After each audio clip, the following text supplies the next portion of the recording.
Hello, everyone. I am your host, George, and today's full event is extra special as we have Mia Armstrong, a talented actress, model, and voiceover artist. And joined by her is her wonderful mom, Cara Armstrong. Born with Down syndrome, Mia embraces her superpower, offering a unique perspective on life. Get ready for a fantastic session with games, a selfie moment, and a reading, special reading from Mia's book, I Am a Masterpiece. So let's all dive in. 10, 9, 8, 7, 6, 5, 4, 3, 2, 1. Hello. Thank you so much for being here. Mia and Cara, how are you? We're great. How are you, George? I am wonderful. I'm just so excited to be here with you both and to chat more about your lives, your exciting things that you're working on, but just more importantly, to get to know both of you so much more. All right, Mia, let's start with you. You wrote a book, right? Tell us about it. My book, I Am a Masterpiece, is a great book, and I want kids to learn it's not a disability, it's a different ability. And the book is I Am a Masterpiece. It's this book that inspired me to have a mind, brain, and everything else that is to be gifted. I love it. I think the title beautifully encapsulates the purpose of the book, what you're trying to write. I am a masterpiece. I just love that. Is that what you had always envisioned to be the title when you were writing this book?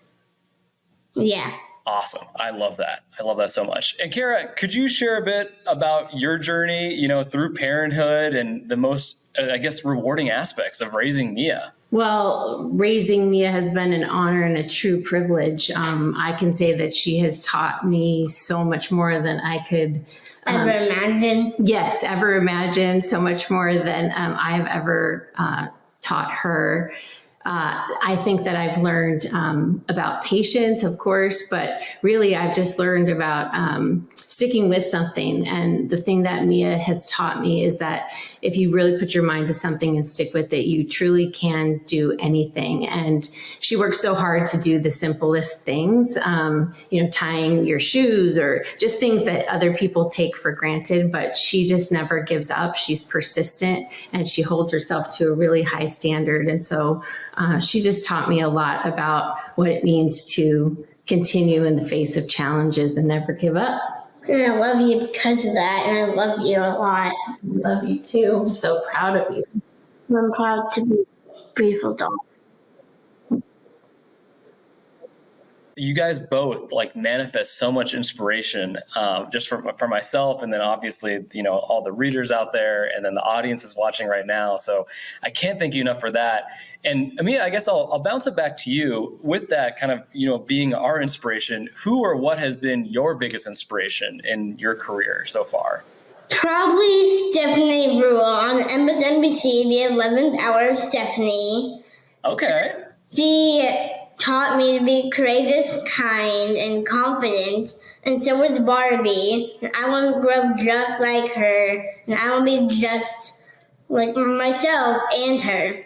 I love it. I love those characteristics and those attributes. That totally makes sense.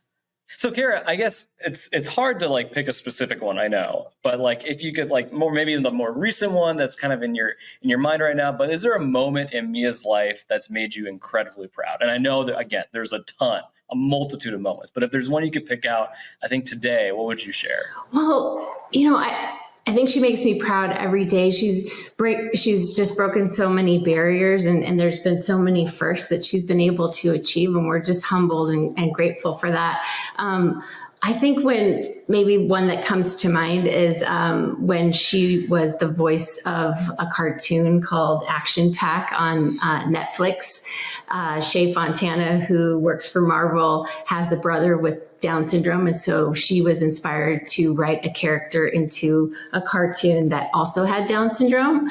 And so Mia played Eon, who was a superhero that had superpowers, but she also had Down syndrome. And so watching Mia in the studio over COVID, recording and learning what it is to be a voiceover actress, that was a really special moment. But every day there are special moments. So that's like a big life moment. But then, watching her take a test at school and work maybe 2 weeks to learn the answers and keep getting incrementally better each and every time. Like, I'm proud of the 33%. I'm proud of the 43%. I'm proud of the 53%. Even 100. Well, you end up, yeah, that's where you end up, but you put in a lot of hard work to get there. So just watching you just stick with it and keep challenging yourself and never giving up, that's just really makes me proud. I love that. Yeah, the perseverance, again, going back to the journey, like having the perseverance and the mindset to keep pushing on those. It's like a step-by-step journey to get to that success. So that's really, really cool. That was the word I was looking for, was perseverance. See, perseverance, George? Yeah. It must be the sweater. You just popped in with the right word.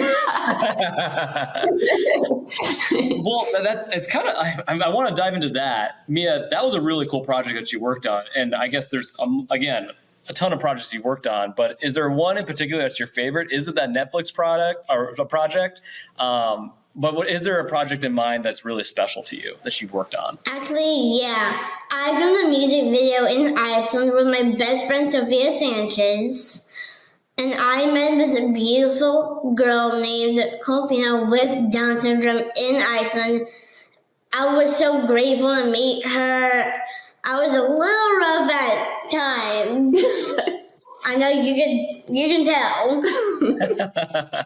So did you say it was a music video in Iceland? Yeah. Yeah, Oh my gosh, that's epic. It was really amazing. We traveled with a group of high school juniors and seniors, and we filmed a music video in Iceland. The students wrote a song about the global disappearance of Down syndrome. And so we filmed it in Iceland with, one of, I guess, the last remaining little girls with Down syndrome in Iceland. Her name is Kolfina. And so Sophia, Mia, and Kolfina came together to film this incredible project. And it was just like we were living in the center of a miracle the whole time. Like, we just, everything went so amazing. Clouds parted and we had sunshine on days when there wasn't supposed to be sunshine. But to get to tell that story and to get to spend time with high school students who, a lot of them had never spent any time with an individual with Down syndrome in their whole educational career. So getting to spend time with them and just what they took away from that and how their hearts were changed about intellectual disability at the end of the project was really, really special. So yeah, that was an incredible time. Yeah, that sounds like a very special project to be a part of, and like just to see the cascading effect that, I mean, obviously have for both of you, but everyone that worked on it too. And it sounds like so surreal to be a part of that, and so much like, metaphorically, but symbolically, like how much, what waves it kind of spreads, and just like the state of Iceland, but even for everyone, again, that were a part of it. It was really incredible. And just the landscape of Iceland was really beautiful. Just really beautiful. Almost like otherworldly. And when Mia said she was a little rough, it was just, I don't think we had really done any international travel before together. And so, it was that there were a lot of challenges in terms of just adjusting to time and all of that stuff. And when we landed in Iceland, we were in the middle of an Arctic cyclone. So the weather experience, in Iceland was so different than California, but I think that the common heart of people is the same. And we were so welcomed in Iceland, so loved by the people there. And it was just a really beautiful and powerful, inspiring trip. And time together, right? Yeah. Well, Mia, let's actually pivot back, because I want to talk more about your book, I'm a Masterpiece. And I'd love to know, what was the best part about writing the book? The best part of writing my book is to inspire kids with disabilities, with or without Down syndrome. And this book helps a lot of people. The people out there that have Down syndrome buy this book. It's a really cool inspirement. Mm-hmm. It's called I'm a Masterpiece. And it inspires you.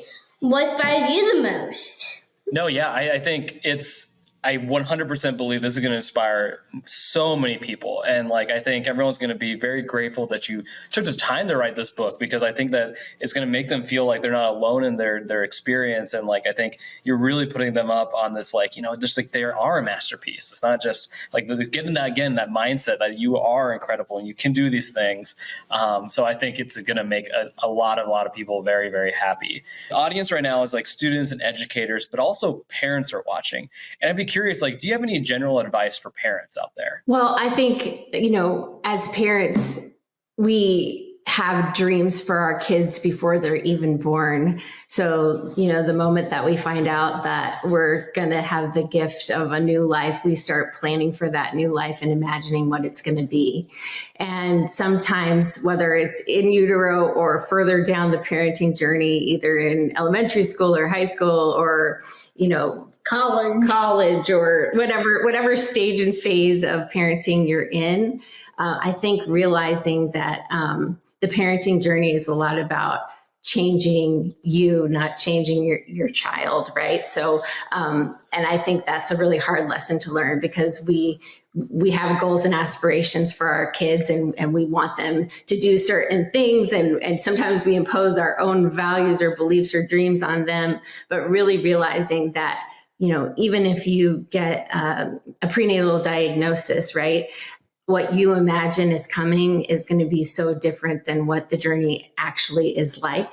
And I just feel like medical practitioners especially need to reframe how they deliver certain news, because you know, when we got the news about Mia, and pretty much everyone in our community, when they received this news, there's a lot of fear. That's it's news that comes with a lot of fear, instead of you know, a balanced view of what life is like. I would have loved it if someone would have told me that, you know, Jamie Brewer has Down syndrome and she was one of the first actresses to ever work on Broadway with Down. There's so many amazing things that are happening in our community, and people with Down syndrome are so capable and they're doing such incredible things. And so I guess just to summarize, number one, allow parenting to change your heart. Of course, we're going to— And your world. And your world. We're going to shepherd our kids in the best way that we can, but be open to their heart,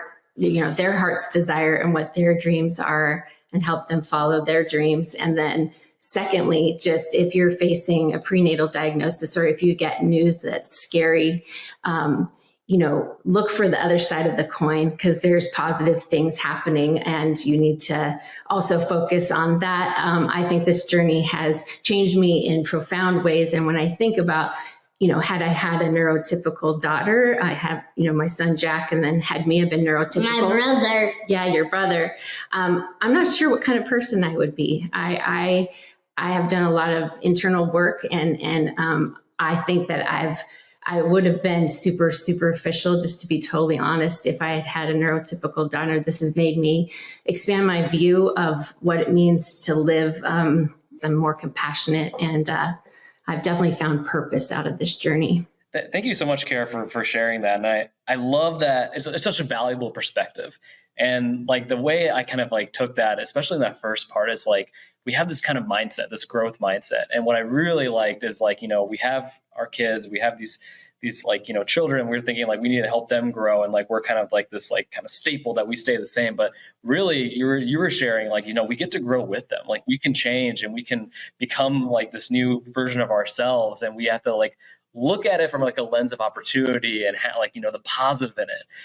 So I just really love that, because I think it's something that we can take away for everything we do in life, whatever it is. And it's just such a positive, and like we hit on it with Mia, like that perseverance to have that positive mindset, that growth mindset, and everything you're doing. So thank you so much for sharing that. I know like that left a profound impact on me, and I can only imagine everyone else it left a profound impact on. Thank you. All right, Mia, I am so excited to hear more about your amazing book, I Am a Masterpiece. And I was curious if you would do us the honor and read a passage of your favorite part of the book. Of course. Our teacher wants us to do something special for back to school night. She asked us to draw a self-portrait. so our parents could see us in the classroom even when we're not there. Turn the page. Monroe's picture looks a lot like Monroe. We may have picked the same shoes, but we draw in completely different ways. Nobody else knows draws the way I do. I love to draw. Usually I draw boxes, but today I want to do something special, something to show how happy I feel being me. That would be a real self-portrait. My favorite color is the blue marker, so I use the blue marker. That's not a self-portrait, Kyle says. That's not even a person, Ashley says. You only used one color, Marcus says. For a second, it feels like being back in the shoe store. I try to be patient like Mom tells me to be, like you always do. I do. It's a different kind of self-portrait. I say it's how I feel, not how I look. And it's how I see the world. So it's a double self-portrait. And they get what I mean. Because kids are faster than grown-ups about these kinds of things, which is lucky for me. When Miss Lee puts up our portraits, they look good. Each one is different, but mine's the most different of all, and I think it makes it the best. I tell Mom and Dad to expect a surprise at back to school night. What does it ask, Mom? A special portrait? Asked Dad. My brother Jacko, my favorite brother in the world, wants to know all about it too. If I tell you, it won't be a surprise. You just have to be patient. I remind them it's another thing that grown-ups are supposed to be good at besides being polite. When Mom and Dad come home from school, they hug me. We love your portrait, Dad says. We knew which one was yours right away, Mom says. You always stand out. My parents know me so well. They love me exactly as I am, which means I can be exactly who I am. Did it feel blue to you? I asked them. Very blue, sky blue, says Mom. Water blue, says Dad. He knows going to the beach is my favorite thing. But I say Mia blue. That's the best blue there is. Good job, Mia. That was really. I love that. Thank you so much, Mia, for reading that. I think one of the most magical kind of moments we have like that is like, you wrote this book and we get to hear from you. Like, what an honor it is to actually hear from the author that wrote the book. It's like similar, seeing the celebrities, watching the professional athletes play like their sport live, or artists like watching them paint, or actors, on the big screen, like things like that. But like, this is such a cool moment for me and the audience to be able to like hear from you, read your book. So thank you for making that happen. And everyone out there, remember to add I'm a Masterpiece to your library. So nice. And speaking of celebrities, Mia, we're approaching one of our favorite moments of the show, which is the selfie time. And since you're a celebrity and you're here now, we would love to be able to take a selfie with you. And what we do is we're going to give everyone that's watching out there, wherever they are, a few seconds to kind of get set up, to gather in front of the screen that they're watching from. And so while they do that, we're going to cue some music, but I'm going to see you in just a moment as people get set. How's that sound? Good. All right, let's do it.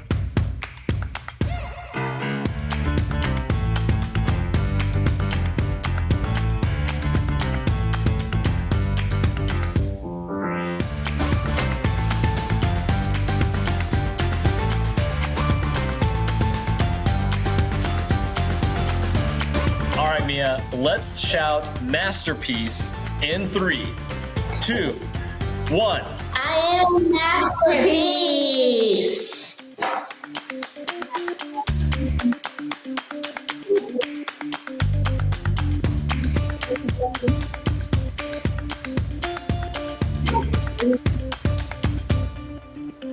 Thank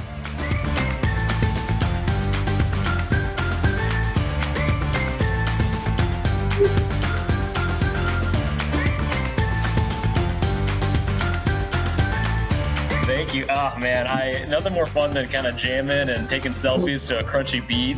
Thank you, Mia. Thank you, Cara. I got my pick, and I can't wait to see everyone else's pick out there that took them. So please share them on social. Tag our friends below. And Mia, Cara, thank you so much for that moment. That's always a special moment of the show. And thank you. Thank you. Thank you. You're welcome. Thank you. All right, let's kick it back.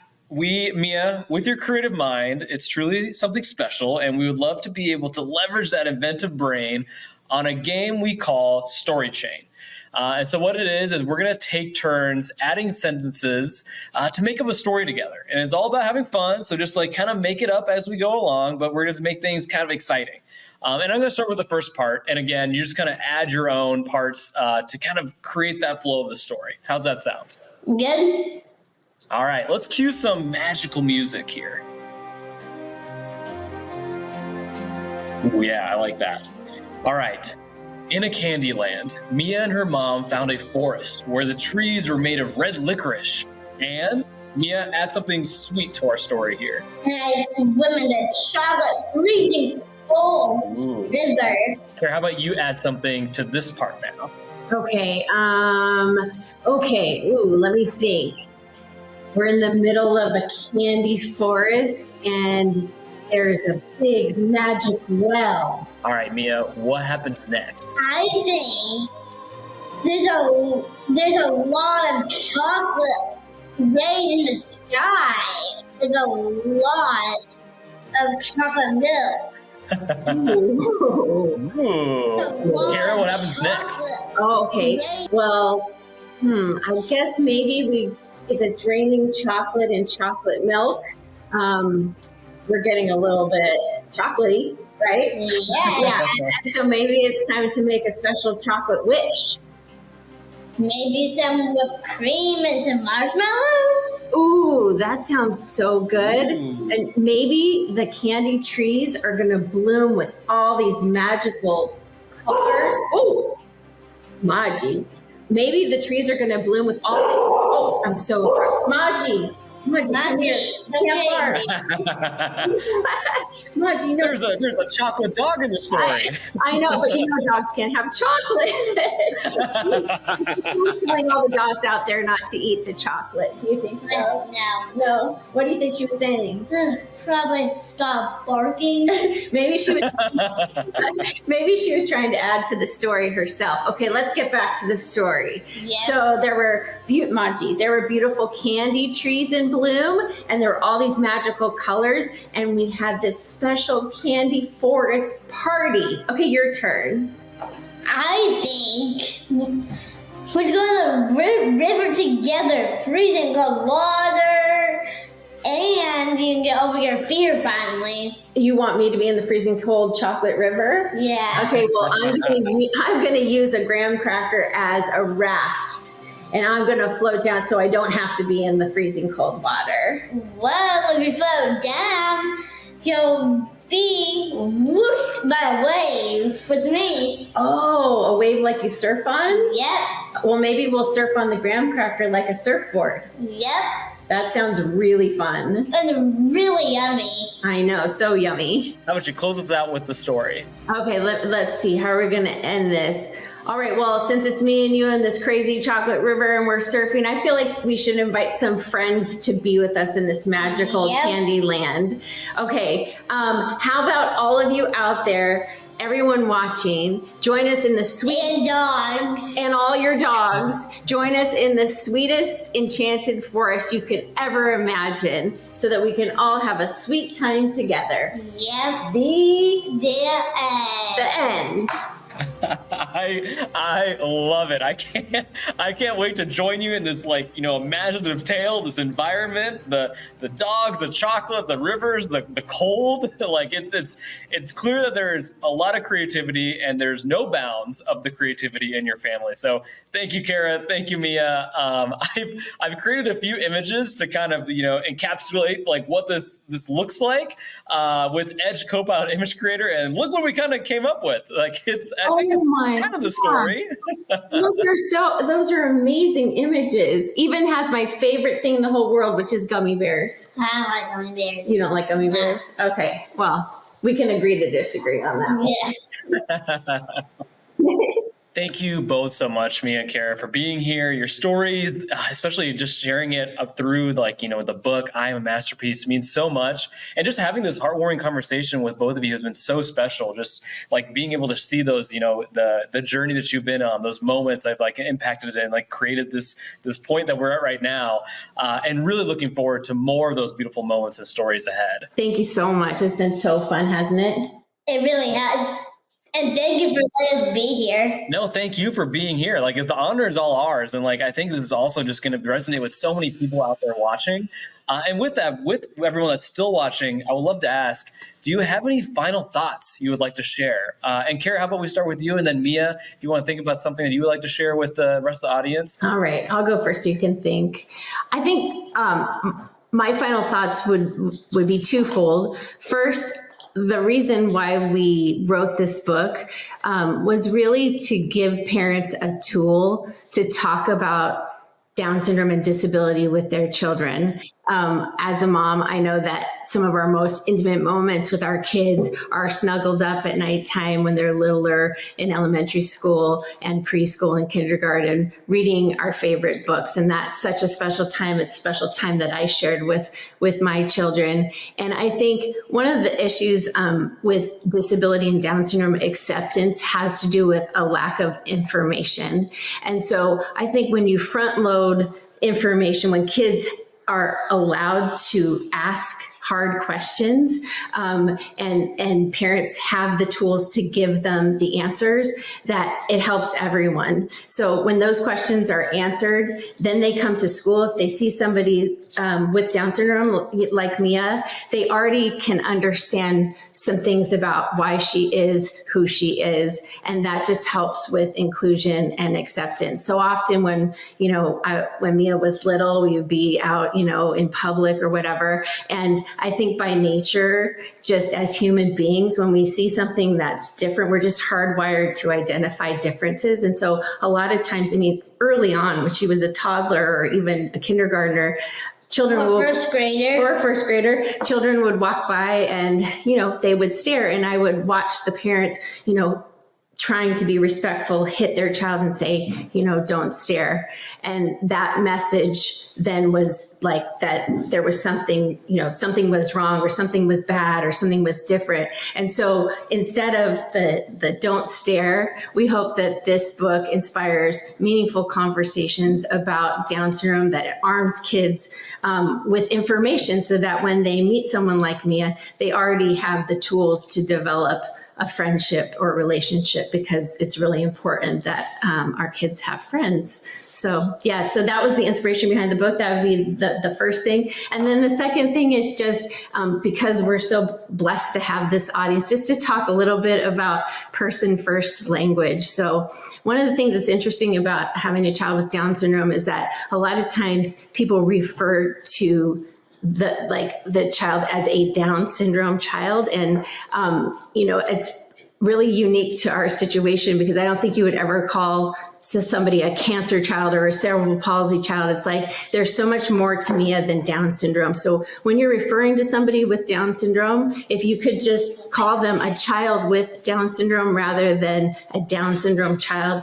I think that would really help us, because words matter, and how you talk about someone really matters. So those are just a couple of talking points and things to think through as we move towards a more inclusive world. Thank you so much, Cara. I love that. I think it's like all about like opening that dialogue. I think, like you said in the beginning, like not having enough information is like maybe like what makes us a little bit timid to like even start, opening that or having that discussion.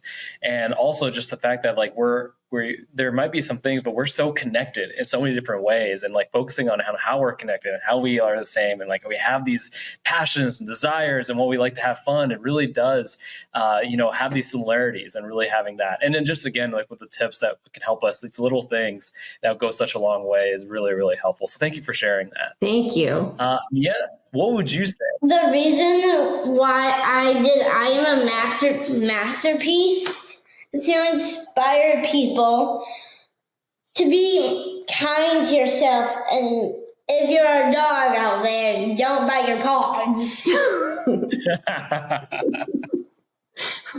I'm not just talking about you, Margie. Yeah, we have a paw biter over here. But yeah, I think also when we were preparing for this, I think you were talking about the importance of friendship too, right? And that you said to me last night when we were talking through this, that you wish that you had more friends. And one of the obstacles to having friendships is understanding. And so we hope that this book fosters understanding and provides more friend opportunities, right? What is that? That's Margie. Oh, she was eating something under the table? Hopefully it wasn't chocolate. No. So he was asking for final thoughts. So if you had to sum it all up into a few sentences, what would you say? I want to inspire people to be kind to yourself, true to yourself, and be honest with each other and not lie or argue. And I have a brother that does that a lot. Yeah, you have a brother that argues sometimes because he's a teenager. Yeah, I get it. Yeah, I'm sure people can relate out there. But no, all those things are so important, and I'm just so thankful that I have you for a daughter. You taught me so much, and I'm thankful to have you as a mom. Oh. When they're looking down on us. Oh, well, I love you. I think that maybe I want to say that Mia dedicated this book to both of her grandparents, one that's in heaven and one that's here. And grandparents are so amazing about reading books, and both of her grandparents love to curl up with her and read to her, and they believed in her from the beginning. So yeah, we're thankful for them. Thanks so much. And Mia, like you're doing the good work to inspire everyone, and like just again, like so admirable of like, creating this space to, be friends and be that friend for others, and like just be kind to everyone. And so that just goes so far along. And again, I think you're doing such great work in that, and I can't wait to see what you continue to do. So thank you both, Cara, Mia, for being here, talking about your book, sharing these experiences. You're welcome. Yeah, I just can't wait for everyone to see this, and just excited to see the waves of impact that you make. So thank you. Thank you too. Thank you. That was inspiring. And remember to add I'm a Masterpiece to your library. And now the learning inspiration is not over. Head on over to our Flip group so you can reflect on everything we learned today in today's event. And remember, all of our events are available to watch on demand anytime, so you can bookmark aka.ms/Flip events and enjoy some of our best shows anytime. So on behalf of Flip, Random House, Mia, and her mom, Cara, thank you so much for watching, and we'll see you next time.